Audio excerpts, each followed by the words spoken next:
PTTS2 की और एक इंटरेस्टिंग एपिसोड में आप सबका स्वागत है। तो बिना किसी बकवास के वीडियो को शुरू करते हैं। ये एपिसोड नंबर 39 और आज से इस एंशिएंट रिमेन्स के अंदर घमासान युद्ध शुरू हो जाएगा और ये युद्ध बहुत दिनों तक चलने वाला है। यहाँ पे एक के बाद एक सस्पेंस और ट्रेजेडी भरे हुए हैं।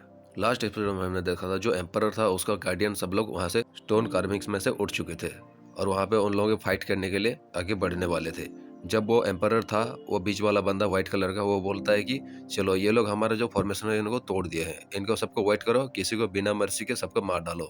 ये आवाज गन की बुलेट की तरह चारों तरफ गूंजने लगते और जो 6 गार्डियंस वहाँ पे थे वो अचानक से एक्शन लेने लगते हैं और जितने भी पावरफुल लोग वहाँ पे पार्टिसिपेंट थे उन सभी की तरफ अटैक करने के लिए चले जाते हैं। अभी आगे जब उस व्हाइट फिगर ने कहा था कि सब लोगों को मार दो, ये आवाज चारों तरफ एक खतरनाक साउंड वेव को लेके गूंज रहा था। बूम बूम 2 ब्लास्ट के साथ वहाँ से जो 6 गार्डियंस थे वो निकल गए थे स्ट्रॉन्ग पीपल की तरफ अटैक करने के लिए।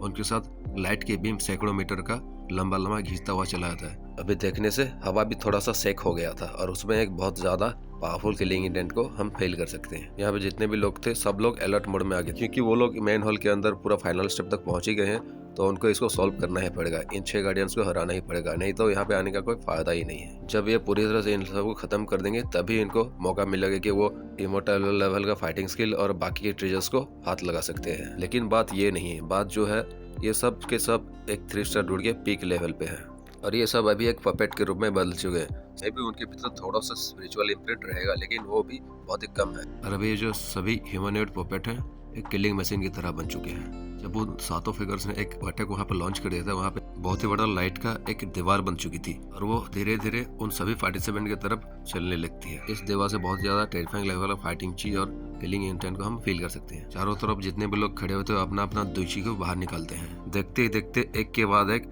उस दीवार के अंदर टकराने लगते हैं। अभी देखने से रूम पूरे तरह से कलरफुल लगा था क्योंकि सबके दुकी का कलर अलग अलग था। कोई उस वॉल में अटैक कर रहा था, कोई वो उस वॉल से अपने आप को डिफेंड कर रहा था। जब वुहान देखता है कि उसके पास भी एक बहुत ही ज्यादा पावरफुल दीवार आगे टकराने वाला है, वो एक अटैक को लॉन्च करता है, fire killing palm, break it for मी।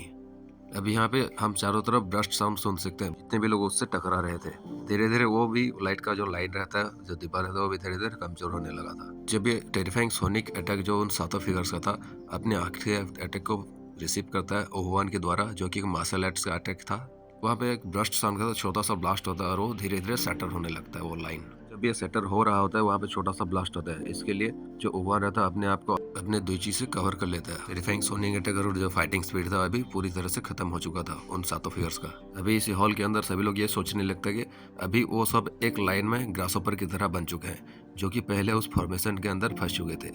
अगर ऐसे ही डिफेंड करते रहे इन लोगों से तो कुछ ही देर में इनका जो फाइटिंग चीज है खत्म हो जाएगा और इनको यहाँ से भागना पड़ेगा और बाकी के जो ट्रेजर्स के बारे में सोचने का भी मौका नहीं मिलने वाला है। जब वो अटैक पूरी तरह से खत्म हो जाता है सभी लोग का जो सर था वो ऊपर की तरफ देखता है। वहाँ पे 7 फिगर को हम देख सकते हैं जो कि बीच में एक व्हाइट फिगर खड़ा हुआ था और उन सभी को लीड कर रहा था। और उस हॉल के एक टॉप में हम देख सकते हैं एक बोन लाइक स्केलेटन एक स्टोन प्लेट पे बैठा हुआ था और उसके पास एक कॉफिन था जो दिखने बहुत ही ज्यादा सिंपल और बहुत ही ज्यादा ऑर्डिनरी दिखाई दे रहा था। उसके अंदर से कोई भी टेरिफाइंग ऑरा रिलीज नहीं हो रहा था। और इस स्केलेटन के नीचे जो 7 फिगर्स में से जो व्हाइट फिगर खड़ा हुआ था उसको अगर हम बात करें तो अभी हमें उसके अंदर से भी कोई भी फाइटिंग स्पिरिट फील नहीं हो रहा है, वो भी एक ऑर्डिनरी पर्सन की तरह लग रहा है। जियान जो कि अभी पीछे खड़ा हुआ था उन सभी 7 फिगर्स को देखता है और उस व्हाइट फिगर के जो पीछे एक स्केलेटन रहता है उसके तरफ भी देखता है।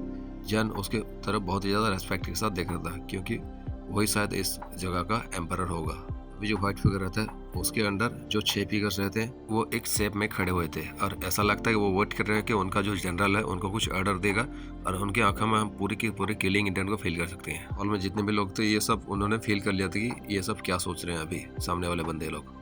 कि अभी जो ये 7 फिगर है पूरी की पूरी इंसान की तरह दिखाई देने लगे थे। जो ओहुआन रहता है वो बहुत ही ज्यादा गुस्से में आ जाता है। वो सोचता है कि मैंने इतने सालों तक अपना मार्शल आर्ट का प्रैक्टिस किया और अभी एक 3 स्टार डोर के पीक पे होने पर भी मैं इन सभी का कुछ भी बिगाड़ नहीं पा रहा हूँ। इसमें तो ऐसा है कि कोई लड़की बिना राइस का चावल पका रही है। अभी मेरे पास वो एबिलिटी नहीं है कि इन 7 का मैं कुछ कर सकूं। और यहाँ पे वो व्हाइट फिगर का बात नहीं हो रही, उसका तो पावर लेवल शायद इनसे ज्यादा भी होगा। लेकिन वुहान देखता है कि वो जो स्टोन शेप में वो जो सारे बंदे खड़े हुए हैं उनके वहाँ पे कोई भी मूवमेंट नहीं हो रहा था। पीछे जो फेंगली खड़ी रहती है उसके हाथों में भी कलरफुल लाइट चमकने लगी थी और उसको लगता था कि उसने जो सुना था इस खंडरों के बारे में वो सब गलत, क्योंकि यहाँ पे जिस तरह का लाइन अप है स्ट्रेंथ का वो सब वहाँ पे नहीं सुनने को मिला था। और वो सोच रहे थे कि इतना ज़्यादा मुश्किल तो होगा नहीं। इन सभी फिगर्स की वजह से उनके मन में भी एक अनइजीनेस की फीलिंग आ रही थी। वो सोचते कि भले ही यहाँ पे हम लोग बहुत ही ज़्यादा पावरफुल बंदे आए हुए हैं, लेकिन ऐसा लगता कि इन सभी को संभालने में हमें बहुत ही ज़्यादा मुश्किल होने वाला। और उस व्हाइट क्लॉथ मैन के बारे में तो छोड़ो ही। तभी उस भीड़ में से एक आवाज आता है। एक बंदा बोलता है कि ये तो वही जगह है जहाँ पे अपना स्वॉर्ड का पावर को मैं चेक कर सकता हूँ। मेरे स्वॉर्ड के अंदर बहुत ही ज्यादा खुजली मची हुई है। और हम देखते हैं कि वो एक ग्रे रोड मैन रहता है जिसकी आंखों में एक पट्टी लगी रहती है। लेकिन उसकी आंखों में पट्टी लगने से भी आसपास के लोग जो रहते हैं उसके आंखों में एक किलिंग इंटेंट को देख सकते हैं और उसके अंदर से एक खतरनाक लेवल का फाइटिंग स्पिरिट को भी फील कर सकते हैं। इससे पहले कि वो अपनी बात पूरी तरह से खत्म करता, पीछे से एक हाथ आती है और उसको रोक लेते हैं और उसके कंधे को पकड़ लेती है। इसके बाद वो जो ग्रे रोड यंग मैन था वो पीछे की तरफ देख के उसके हाथों को पकड़ने लगता और महसूस करने लगता ये कौन है। वो ग्रे रोड यंग मैन बोलता है कि हाँ, जियोहान, क्या तुम डर गई? अभी हमें बताया जाता है कि जो अभी यंग मैन ने उसका शोल्डर को टच किया था, हमें पता चला वो एक डेलिकेट गर्ल थी जिसका नाम की जियोहान रहता है और उसके कंधे पे एक आइस ब्लू कलर के बाड़ बैठा हुआ था और वो अभी स्टोन स्टेप की तरफ उस टेरिफाइंग लोगों को देख रही थी। अभी हम इस आइसी कलर का जो बाड़ रहता है उसके अंदर से एक चील को फ्लैश होते हुए देख सकते हैं और ये साइन है कि इस लड़की के लिए उसको डरने की जरूरत नहीं है। उनसे लड़ने के लिए थोड़ा सा कॉन्फिडेंट फील कर सकती है। अभी वहाँ एक दूसरा बंदा था जो देखने में बहुत ही ज्यादा लंबा दिख रहा था और आयरन टावर की तरह दिख रहा था। वो बोलता है कि लगता है कि यही ओरिजिनल खंडर है। हाँ, यहाँ पे बहुत ही ज्यादा मजा आने वाला है। और ये उस ग्रे रोड यंग मैन की तरफ देख के बोल रहा था। उस लंबे आदमी का जो खून है पूरी तरह खोल रहा था, उनसे लड़ने के लिए पूरी तरह से तैयार हो चुका था। जो ब्लैक कलर का वुमेन थी अभी उसका जो फिगर और उसका जो डेलिकेट बॉडी था वो सभी के ध्यान को अपने तरफ आकर्षित कर लिया था। अभी हमें बताया जाता है कि वुचेंग का वुहान एक लेट स्टेट का 3 स्टार डूडी है। फेंगली चेंग सिटी का फैंगली है एक 3 स्टार डूडी का मिडिल स्टेज पे है। वन वांग सिटी का जिनसेंग मार्केट में रहने वाला लिविंग डेड, उसका भी पावर एक 3 स्टार डूडी के लेट स्टेज पे है। स्वॉर्ड किंग सिटी का बंदा एक मिडिल स्टेज 3 स्टार डूडी है। स्नो फैमिली का डेमन जो कि एक लेट स्टेज 3 स्टार डूडी पर है। यूएन जो कि 10,000 बीस्ट एरिया का है, वो भी एक मिडिल स्टेज का 3 स्टार डूडी पे है। और एक बंदा बरसरकर सनमिंग, इसका भी लेट स्टेज 3 स्टार डूडी का है। सभी के सभी जीनियस बंदे जो कि क्यूचिंग सिटी के आसपास के हैं अभी एक ही जगह पे इकट्ठे हुए हैं। आज का दिन उनके लिए बहुत ही ज्यादा इम्पोर्टेंट दिन है। सभी यहाँ पे अपने आप को इंट्रोड्यूस करने लगते हैं एक के बाद एक अपने एटीट्यूड के साथ। अभी यहाँ पे जितने भी लोग गैदर हुए हैं देखने से ऐसा लगता है कि इनको हेवेंस ने खुद सिलेक्ट करके यहाँ पे भेजा है और वो बहुत ही ज्यादा बेस्ट बंदे हैं। अभी जियान यूरो को बोलता है कि यूरो, जब फाइट शुरू हो जाए तो तुम मेरे पीछे ही रहना और मेरे साथ रहना, यहाँ से कभी दूर भी मत जाना, क्योंकि ये सातों जो लोग हैं इनके अलावा भी यहाँ पे बहुत ही ज्यादा खतरनाक सिचुएशन हो सकती है। कि जियान ने भी एक हेवेंस के द्वारा चुना गया एक बहुत ही ज्यादा प्राउड सन है, लेकिन इसका मतलब ये नहीं कि ये सभी चीजों के बिना डरे चलता रहेगा। यूरो भी सिचुएशन को समझते हुए जेंटली नॉड करती है और अपने हाथों को अपने सर पे खुजाने लगती है। अभी यहाँ पे जितने भी लोग खड़े हुए थे हॉल के अंदर एक दूसरे के बाद थोड़ा सा ग्लैंस एक्सचेंज करने के बाद वो सातों फिगर्स की तरफ देखने लगते हैं। उन सातों फिगर्स में हम देख सकते हैं वो शायद अभी कुछ सोच रहे होंगे।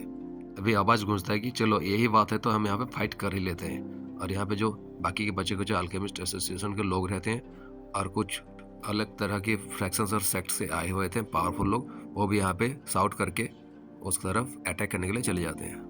ये सब सीन देख के जो लोग वहाँ पे कोई भी ओपिनियन पे नहीं पहुंचे होते हैं वो भी समझ जाते हैं कि अगर हम यहाँ पे आए हैं तो खाली हाथ तो जा नहीं सकते, इसलिए हमें यहाँ पे लड़ना ही पड़ेगा। और वो भी अपना स्टैंड लेने लगते हैं क्योंकि उन सभी लोगों को ये पता होता है कि जब तक ये सब मिल के इन गार्डियंस लोगों को हरा देते हैं उसके बाद उनको जो फाइटिंग स्पिरिट है इमोर्टल लेवल का वो मिल सकता है।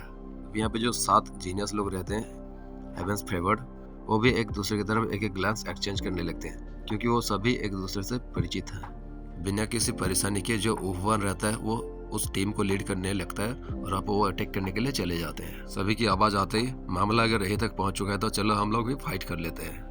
अभी यहाँ पे बहुत ज्यादा घमासान युद्ध देने की टाइम आ गया है। लगता है कि इन सातों फिगर्स ने इन लोगों को कुछ टाइम दिया था यहाँ से भागने के लिए, लेकिन वो टाइम भी यहाँ पे खत्म हो चुका है। तो चलिए अगला फाइट को देखते हैं अगले एपिसोड में। तब तक बने रहिए और मिलते हैं और एक एपिसोड साथ। बाय।